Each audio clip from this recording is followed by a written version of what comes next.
Alright, one more video. Hello everyone, it's Jamal Thomas. Welcome to the Progressive Soapbox. Let's do one more. I saw this yesterday and I wanted to do a video on this, but I didn't know enough about it. And so I had to research before I could do the video, of course. Well, clearly there has to be the direction of that. Yeah, guys, if you enjoy the content, please feel free to share, like, subscribe, Patreon, etc., all that good stuff. SNP. Now, yesterday, in addition to Jeremy Corbyn digging Theresa May multiple times in a hilarious way, essentially pointing, picking fun at Boris Johnson, coming out saying that he wants his prime minister to be more like Trump, to which she did not find funny at all. Man, I should have had that queued up. Nevertheless, it's one of the funniest things you ever see in your life. She cut him a look like she was gonna put a knife in Jeremy Corbyn. That's how bad that look was. Like she could have cut glass. Yeah, she would have put a knife in Corbyn if she could have got to him. But it was absolutely hilarious. But she also had to deal with Ian Blackford, SNP, putting screws to her, saying that she committed a power grab the previous night when they're dealing with this idea of what powers are going to be devolved back to the administration versus to the UK. Take a look at this. They stage a walkout of Parliament and this kind of leaving in a huff, like we're representing Scotland and we're being taken advantage of and this is a power grab. And I love the accent. They roll their R's when they say these words. I've been analyzing the way Galloway talks because I think it's awesome. But take a listen to this and take a watch. And I want to show the whole thing because I don't want, I'm not cutting it. This is an amazing degree of political theater. So I want you to get the gist of the entire theater if you're going to show political theater. I don't want to detract from the SNPs playing their roles. This is fucking hilarious. Thank you, Mr. Speaker. The Prime Minister gave a commitment that she would treat Scotland as part of a union of equals. Yet last night, she pressed ahead with a power grab in direct opposition to Scotland's elected Parliament. The Prime Minister silenced Scotland's voice, having broken constitutional convention and plunged Scotland into a constitutional crisis.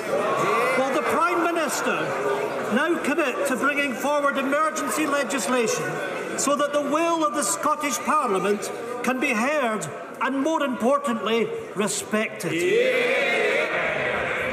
Can I say to the right honourable gentleman that we do expect that the outcome, and it will happen, that the outcome of the whole process of Brexit is going to be a significant increase in Holyrood's decision-making power. It is not the case that this is in any way a power grab. Over 80 areas of responsibility, of decision-making, are going to flow direct to Holyrood. Only the SNP could say that getting 80 areas where they're going, more areas where they're going to take decisions, was a power grab. If he wants to be concerned about the process that this House has followed in relation to the legislation, his real question should be why it was the Labour Party who manoeuvred last night, used procedural manoeuvres to ensure that there was no debate about the amendments referred to on Scotland. Ian Blackford! Mr. Speaker, I really do hope that the people of Scotland listen very carefully to what the Prime Minister said, because the reality of the situation is that powers that are enshrined under the Scotland Act in 1998 are being grabbed back by this. It is a power grab, and the MPs from Scotland were not given the courtesy of even debating it last night. It is a democratic outrage. The people of Scotland will not be disrespected by this Parliament. Mr. Speaker, under the circumstances, given the disrespect that's shown, I have got no option but to ask that this House now sits in private.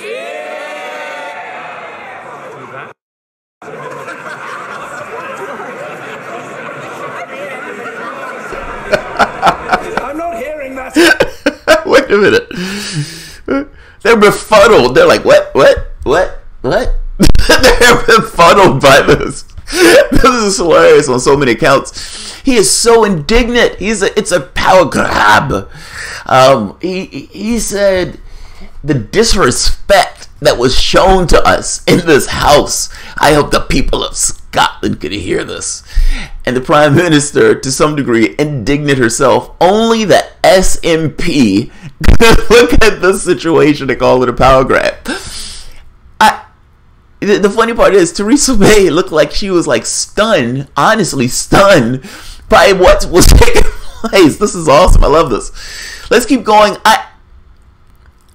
I'm laughing at this because I think this is political theater. If I thought that this...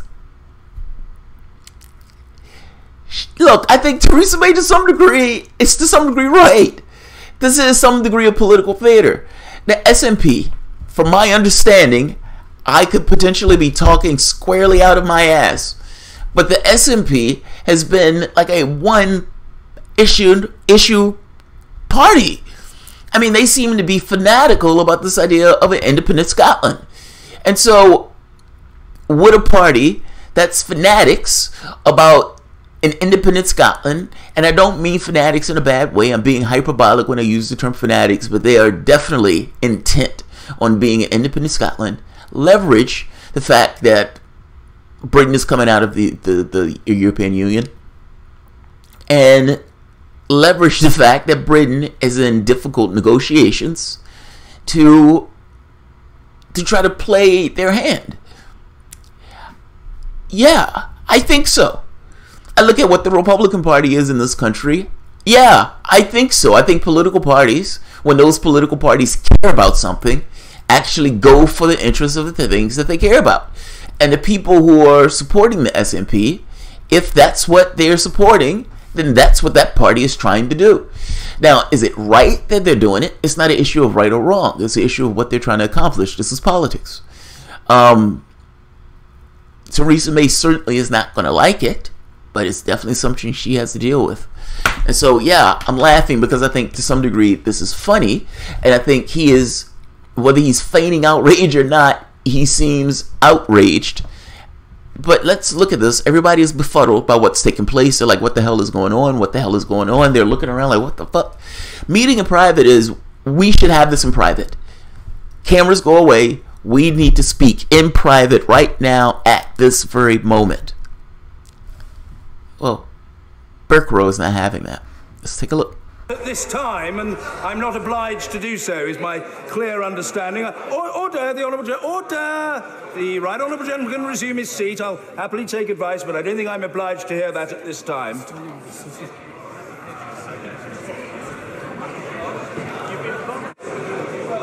Well, what I'd say to the Right Honourable Gentleman is, I think the standing order requires that the matter be put, if it is to be put forthwith.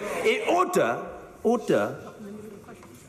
It might be for the convenience of the House for the matter to be addressed at the conclusion of Prime Minister's questions. And if the Right Honourable Gentleman, who had not signalled to me his intention to do this now, order. I'm always grateful for the moral support of the Right Honourable Lady, the member for Broxter, even when it is chunted from a sedentary position. I realise that it's done for my benefit, but I think I can handle the matter. We could have the vote now, but we could have a vote now, or it could be taken at the end. If the Honourable Gentleman wishes to indicate a desire to conduct such a vote now, so be it. Right. I beg to move. I beg to move. Well, my advice, I've had a mixed sequence of advice, is that order, this has not happened, but order! My view is that it is better for the vote to be conducted. My view is that it is better for the vote to be conducted at the conclusion of questions to the Prime Minister. No, I'm not. Order. I always admit of the maximum number of votes and divisions, as the Right Honourable Gentleman should know from his experience in the House. But I hope that he will trust me that I know of what I speak.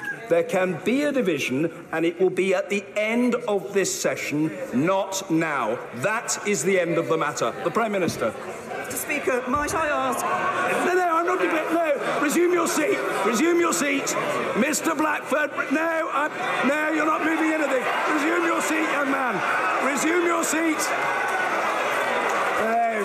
No, Mr. Blackford, resume your seat. No, resume your seat. No, resume your seat. Right. Mr. Blackford, order. The House will have heard very clear order, please. The House will have heard very clearly my acceptance that there can be a vote on this matter. Order. Mr. Linden, I say to you, and I say it in the kindest possible spirit, don't tell me what the procedures of this House are. I'm telling you that there can be a vote at the end of this session and not now. I'm not going to... Oh, no, Mr. Blackford, order, under the...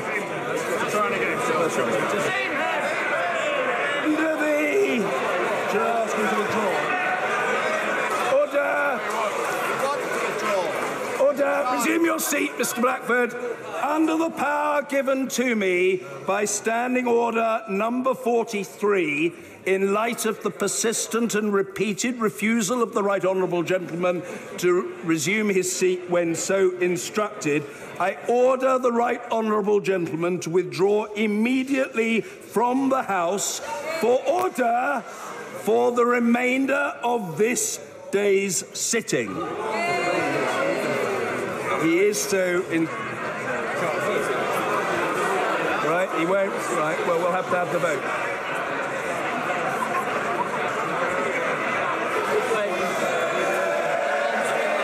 Very well. Very well. Very well. Pretend national liberation struggle.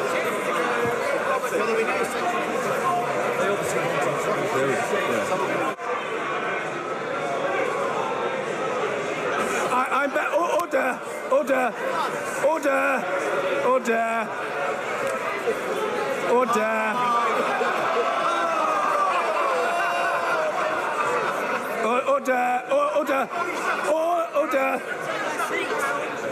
Order, Mr. Chair, Wardener. You're a very jocular fellow, but you're a little overexcitable today. Calm. Long time to go. I say order.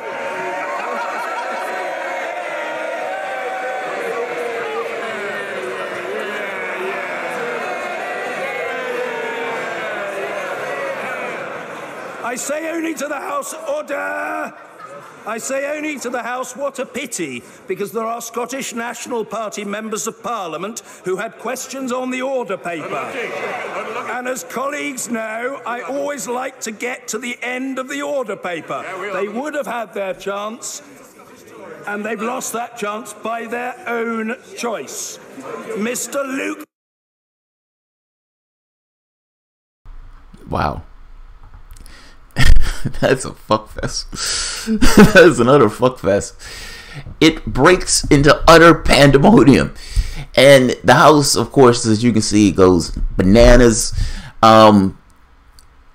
Burkow is having a hard time keeping everything. Order! He tells the woman, he says, I appreciate the show of support even when it's junting from a sedentary position. Oh man, I love this. So they're talking about there's going to be more parliamentary disruptions coming up. SNP promises more parliamentary disruptions with trade bill possible next target. I'm not going to get into the politics of whether or not the SNP should leave. That's not what I'm going to get into. I'm not going to dig into the details on whether or not they should leave, because I don't know each and every detail associated with whether or not they should leave. And I don't live there. What I would get into is how people behave when those people are political actors and those people are trying to get something that they want. People who are political actors use the tools that are at their disposal to get what they want, especially if they're political actors. So in this particular capacity, this particular party that wants to leave, would that party who wants to leave try to exploit political surroundings or things that take place in their landscape? And by landscape, I just mean all of the space that's surrounding them. In this case, the space of Brexit. Would they try to exploit it for their own ends? Would George Bush or Republicans try to exploit 9/11? Yes. Absolutely yes. Would a lefty try to exploit a capitalist crisis? Yes. Financial markets go bankrupt or go belly up. And the person who gets in office is a lefty, a real unabashed lefty. And that person says, look at those banks, those goddamn nasty banks. They can't be trusted, and we need to do something about it. Politicians use the political landscapes that's surrounding them to exploit their own ends. Sometimes it's good, sometimes it's bad, but in both cases, yes, they do it. I suspect they're doing the same thing. I think this is political theater. So I could be wrong. I'm not necessarily saying that they don't have a point in something that they can't be mad at or a reason to leave. I am just making this argument on, yes, they are using this to do those things and advance those causes. This is to some degree theater. I love the Scottish accent. How did he say it? He says, it's a power grab. It's a power grab. I love it. I love it. Let's see. Balthazar 228. People in England may see a black screen as UK censors a lot of parliamentary footage. What? No way. May is setting up a leadership election in May 2019. Is she now? Is she now? If May has another election in 2019, Jeremy Corbyn is going to be Prime Minister in 2019. She is going to lose that election if she's setting up that election. So that's interesting news. That's good news. Yeah, that's good news. That's good news. I would love to have her do that sooner. I mean, if it's one of those things, I mean, and maybe there should be a parliamentary election. These guys are going through Brexit. May was elected, but May was elected. No. Cameron was elected. I can't remember if May was elected in this case. I think it might have been Cameron. But either way, we've gotten to somewhat of a new day. And maybe that's not fair to say that there should be an election in that case. I guess I'm looking at it as these guys are going through Brexit. And to some degree, you can make an argument that the person who they choose is the person who they want to lead them through this kind of momentous time frame. So if she is setting it up in 2019, excellent. Excellent. She had that snap election thinking she was going to break Jeremy Corbyn, and she ends up losing her majority. So yes. For political actors in political theater, you think they have better acting lessons. The SNP has spent years in the dark, largely ignored by Westminster. Well, you know, as they started to devolve the powers, they became a little bit stronger. And look, they've been pushing for it. I mean, you would just say better actors. Ian Blackford is outraged. He's like, we're outraged. Yeah. They need to pay better actors. Yeah, maybe. Look, I don't know the details of all the intricacies. I've heard the arguments for the of the Leave campaign and the State campaign from the standpoint of Scotland.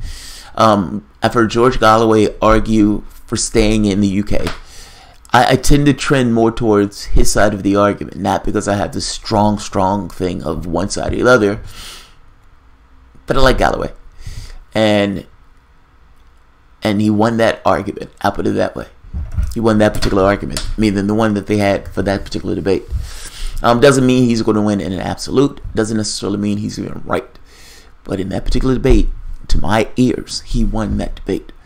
So I'll leave this here. I'm not going to keep this one long because I need to get going. But I wanted to get a few in before I leave for the day. So thank you all.